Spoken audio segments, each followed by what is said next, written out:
اللہ الرحمن الرحیم۔ Islamic history centre کے ویورز السلام علیکم۔ امانت ایک مکان ہے کہ اللہ نے ایمان والوں کے لیے بنایا ہے۔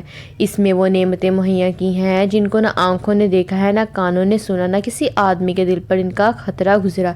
جو کوئی مثال اس کی تعریف میں دی جائے سمجھانے کے لیے ہے، ورنہ دنیا کی اعلیٰ سے اعلیٰ شے کو جنت کی کسی چیز کے ساتھ کچھ مناسبت نہیں۔ وہاں کی کوئی عورت اگر زمین کی طرف جھانکے تو زمین سے آسمان تک روشن ہو جائے اور خوشبو سے بھر جائے، اور چاند سورج کی روشنی جاتی رہے، اور اس کا دوپٹہ دنیا و مافیہ سے بہتر۔ ایک اور روایت میں یوں ہے کہ اگر حور اپنی ہتھیلی زمین و آسمان کے درمیان نکالے تو اس کے حسن کی وجہ سے خلائق فتنے میں پڑ جائیں، اور اگر اپنا دوپٹہ ظاہر کرے تو اس کی خوبصورتی کے آگے آفتاب ایسے ہو جائے جیسے آفتاب کے سامنے چراغ، اور اگر جنت کی کوئی ناخن بھر چیز دنیا میں ظاہر ہو تو تمام آسمان و زمین اس سے آراستہ ہو جائیں، اور اگر جنتی کا کنگن ظاہر ہو تو آفتاب کی روشنی مٹا دے جیسے آفتاب ستاروں کی روشنی مٹاتا ہے۔ جنت کتنی جگہ جس میں کوڑا رکھ سکیں دنیا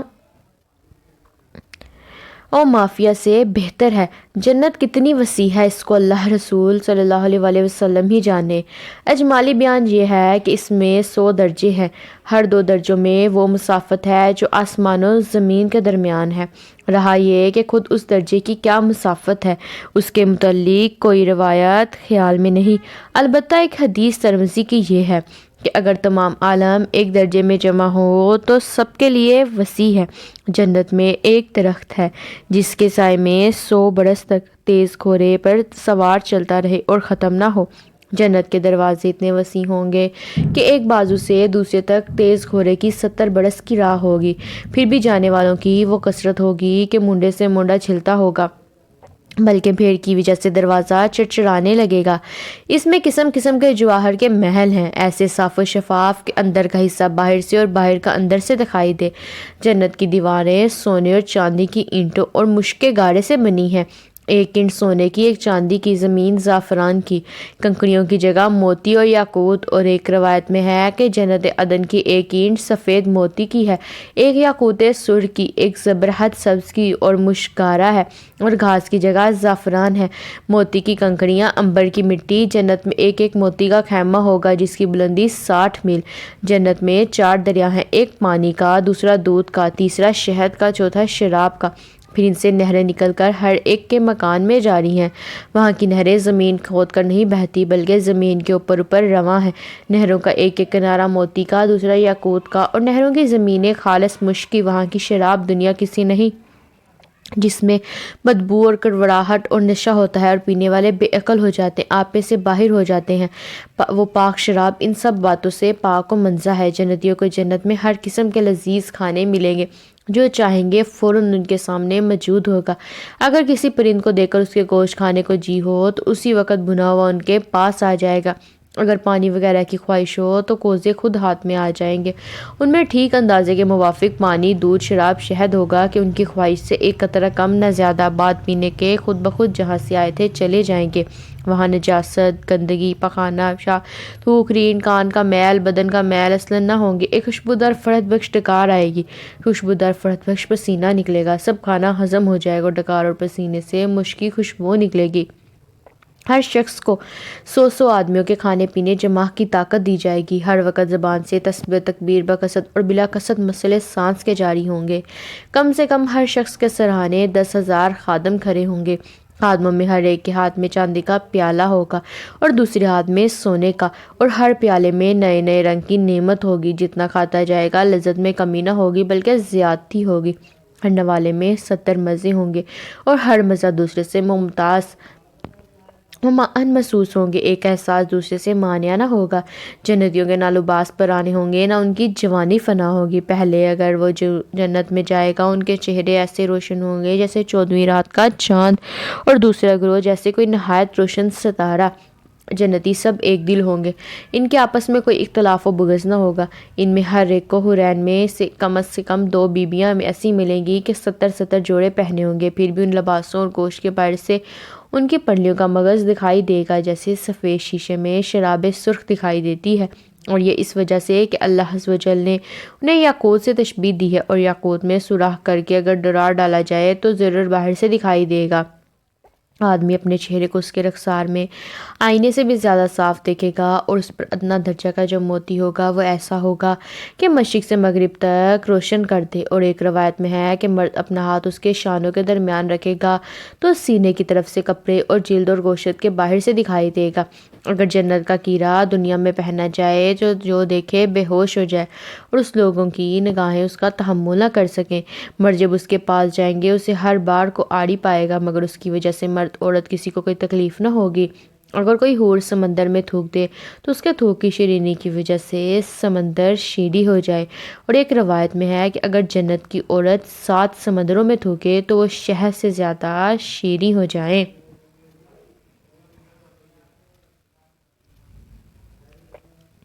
جب کوئی بندہ جنت میں جائے گا تو اس کے سرہانے اور پائنتی 2 حوریں نہایت اچھی آواز سے گائیں گی، مگر ان کا گانا یہ شیطانی مزامیر نہیں بلکہ اللہ عز و جل کے حمد و پاکی ہوگا۔ ایسی خوشگلو ہوگی کہ مخلوق نے ویسی آواز نہ سنی ہوگی۔ اور یہ بھی گائیں گی کہ ہم ہمیشہ رہنے والیاں ہیں، کبھی نہ مریں گے، ہم چین والیاں ہیں، کبھی تکلیف میں نہ پڑیں گے، ہم راضی ہیں، ناراض نہ ہوں گے، مبارکباد اس کے لیے جو ہمارا اور ہم اس کے ہوں۔ سر کے بال اور پلکوں اور بھووں کے سوا جنتی کے بدن پر کہیں بال نہ ہوں گے، سب بے ریش ہوں گے، سرمگی آنکھیں 30 برس کی عمر کے معلوم ہوں گے، کبھی اس سے زیادہ معلوم نہ ہوں گے۔ ادنا جنتی کے لیے 80,000 خادم اور 72 بیبیاں ہوں گی، اور ان کو ایسے تاج ملیں گے کہ اس میں ادنا موتی مشرق و مغرب کے درمیان روشن کر دے۔ اگر مسلمان اولاد کی خواہش کرے تو اس کا حمل اور روز اور پوری عمر یعنی 30 سال کی خواہش کرتے ہی ایک ساتھ میں ہو جائے گی۔ جنت میں نیند نہیں کہ نیند ایک قسم کی موت ہے، اور جنت میں موت نہیں۔ جنتی جب جنت میں جائیں گے ہر ایک اپنے اعمال کی مقدار سے مرتبہ پائے گا، اور اس کے فضل کی حد نہیں۔ پھر انہیں دنیا کی 1 ہفتے کی مقدار کے بعد اجازت دی جائے گی کہ اپنے پروردگار عز و جل کی زیارت کرے، اور عرش الہی ظاہر ہوگا، اور رب ذوالجلال جنت کے باغوں میں سے ایک باغ میں تجلی فرمائے گا، اور ان جنتیوں کے لیے منبر بچھائے جائیں گے، نور کے منبر، موتی کے منبر، یاقوت کے منبر، زبرجد کے منبر، سونے کے منبر، چاندی کے منبر، اور ان میں کادنا مشک و کافور کے ٹیلے پر بیٹھے گا، اور ان میں ادنا کوئی نہیں۔ اپنے گمان میں کرسی والوں کو کچھ اپنے سے بھر کر نہ سمجھیں گے، اور خدا کا دیدار ایسے صاف ہوگا جیسے آفتاب اور 14ویں رات کے چاند کو ہر ایک اپنی جگہ سے دیکھتا ہے۔ ایک کا دیکھنا دوسرے کے لیے مانع نہیں، اور اللہ عز و جل ہر ایک پر تجلی فرمائے گا۔ ان میں سے کسی کو فرمائے گا، اے فلاں بن فلاں، تجھے یاد ہے جس دن تو نے ایسا کیا تھا؟ دنیا کے بعد ماضی یاد دلائے گا۔ بندہ عرض کرے گا، تو اے رب کیا تو نے مجھے بخش نہ دیا؟ فرمائے گا، ہاں، میری مغفرت کی وسعت ہی کی وجہ سے تو اس مرتبے کو پہنچا۔ وہ سب اسی حالت میں ہوں گے کہ ابر چھائے گا اور ان پر خوشبو برسائے گا کہ اس کی خوشبو سے لوگوں نے کبھی نہ پائی تھی۔ اللہ عز و جل فرمائے گا کہ جاؤ اس کی طرف جو میں نے تمہارے لیے عزت تیار کر رکھی ہے، جو چاہو لے لو۔ پھر لوگ ایک بازار میں جائیں گے جسے ملائکہ گھیرے ہوئے ہوں گے۔ اس میں وہ چیزیں ہوں گی کہ ان کی مثل آنکھوں نے دیکھی، نہ کانوں نے سنی، نہ قلوب پر ان کا خطرہ گزرا۔ اس میں سے جو چاہیں گے ان کے ساتھ کر دی جائے گی، اور خرید و فروخت نہ ہوگی، اور جنتی اس بازار میں باہم ملیں گے۔ چھوٹے مرتبے والا بڑے مرتبے والے کو دیکھے گا، اس کا لباس پسند کرے گا۔ ہنوز گفتگو کبھی ختم نہ ہوگی کہ خیال کرے گا میرا لباس اس سے اچھا ہے، اور یہ اس وجہ سے کہ جنت میں کسی کے لیے غم نہیں۔ پھر وہاں سے اپنے مکانوں کو واپس آئیں گے۔ ان کی بیبیاں استقبال کریں گی اور مبارکباد دے کر کہیں گی کہ آپ واپس ہوئے، اور آپ کا جمال اس سے بھی زیادہ ہے کہ ہمارے پاس سے آپ گئے تھے۔ جواب دیں گے کہ پروردگار جبار کے حضور بیٹھنا ہمیں نصیب ہوا تو ہمیں ایسا ہی ہو جانا سزا آور تھا۔ جنتی باہم ملنا چاہیں گے تو ایک کا تک دوسرے کے پاس چلا جائے گا۔ ایک روایت میں ہے کہ ان کے پاس نہایت اعلیٰ درجے کی سواریاں اور گھوڑے لائے جائیں گے، ان پر سوار ہو کر جہاں چاہیں گے جائیں گے۔ سب سے کم درجے کا جو جنتی ہے اس کے باغات اور بیبیاں اور نیم و خدام اور تخت 1000 برس کی مسافت تک ہوں گے، اور ان میں اللہ عز و جل کے نزدیک سب میں معزز وہ ہے جو اللہ تعالیٰ کے وجہ کریم کے دیدار سے ہر صبح و شام مشرف ہوگا۔ جب جنتی جنت میں جالیں گے اللہ عز و جل ان سے فرمائے گا، کچھ اور چاہتے ہو جو تم کو دوں؟ عرض کریں گے، تو نے ہمارے منہ روشن کیے، جنت میں داخل کیا، جہنم سے نجات دی۔ اس وقت پردہ کے وہ مخلوق پر اٹھا جائے گا تو دیدار الہی سے بڑھ کر انہیں کوئی چیز نہ ملی ہوگی۔